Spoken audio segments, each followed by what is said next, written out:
I really thought they were gonna go this direction where they turned this little kid into a full-grown woman and actually being intimate with Hajime. I really thought that, but thank the stars they did not, because that would have been such a gross turnoff for a lot of people.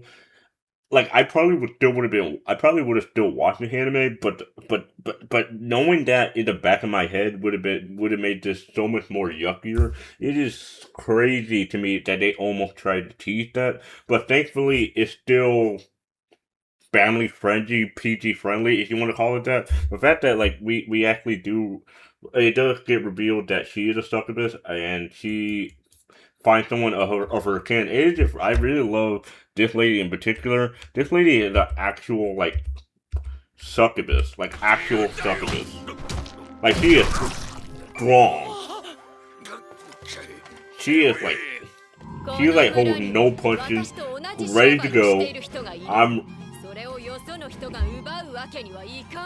like I love characters like this. I'm not obsessed, a sadist or a masochist, whatever you want to call it. But the fact that this guy right here is just joyfully just accepting the role, and he even goes by the name Wine, like actually being called Wine. The fact that he embraces the role and she just easily manipulates him to the point that he does everything with the smile. Again, I really love Riri. The fact that this girl right here actually tried to get Riri to be a succubus, which is again a weird thing. The fact that like you say how she has a lot of potential to be one of my clients. I can't remember where was it? Where was it?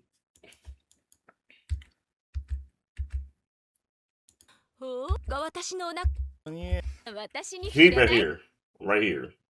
Like the fact that she actually just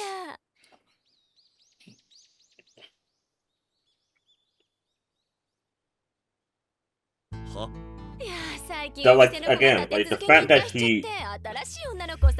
that she's basically it's just very weird to lure a child into your I don't know what this is, a prostitution ring or a hostess or whatever you want to call it, but the fact that it's just very weird because she is very innocent. She is clearly very innocent, and the fact that like it's just so weird to use an innocent girl to lure charm to to make an innocent girl charm men into being potential customer is such a yucky feeling, and I'm surprised Hajime was going with the flow for a bit, but it just more so that like he really didn't want to admit that he actually really began to like Riri, and it wasn't until that he actually began to go to the dungeon that he realized that Riri really like Riri like the dynamic between them after realizing that she actually could be useless. Like the fact that the dynamic just not there, but he is very naive on how to act, and I can't even talk anymore. But like I just really like how Hajime is just very clueless how to act around this. I don't know. I don't even know how old this girl is. But about this little kid after blatantly saying that she's kind of a nuisance. She's not really that useful to be around, and the fact that she like says that without a second thought, he really had no filter around his mouth, and the fact that she had to hear all that, it obviously took a toll on her self confidence, and for that, I think that it really took this dungeon to actually like get her into shape, and again, I just really like how, like, even though this woman is strong right here, she still tries to protect her. And it's like, and she really tried to use her adventurer instinct like an actual boar. And she is like again, she doesn't have any talent at the moment. It's being stored. It's like her potential, but it's just not. she has no potential right now. In the future, she will, but she doesn't have any talent right now. And for her to be where she is, and again, she doesn't really know much about anything. Whether she even said that she doesn't know much about the world or what her passion in life is.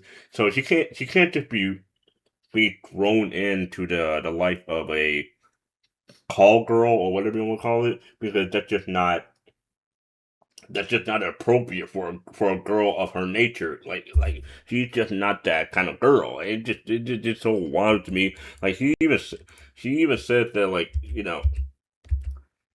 she even says that, like, her only talent is really just yelling and being stupid. And it basically is like it's just very, like, to the point that even the girl admits that she can't. Like, it is very wholesome though. That, like, they're a good team though. Like like I really like the wholesome vibe that it's not gonna be in that edgy or romance, but like, again, the dynamic duo right here. Like the fact that you have a succubus who has the opposite personality of a succubus, where you expect him to be more seductive and all that, but she's clearly not going to grow up into that role. She's clearly just going to be an adventurer and just follow Hajime wherever he's doing. It's a very wholesome thing. That's really all I say. She's just wholesome girl. Is really all I gotta say. I think the episode was pretty nice though. I really like wholesome anime like these. But let me know what you think, and I'll see you guys on the next one.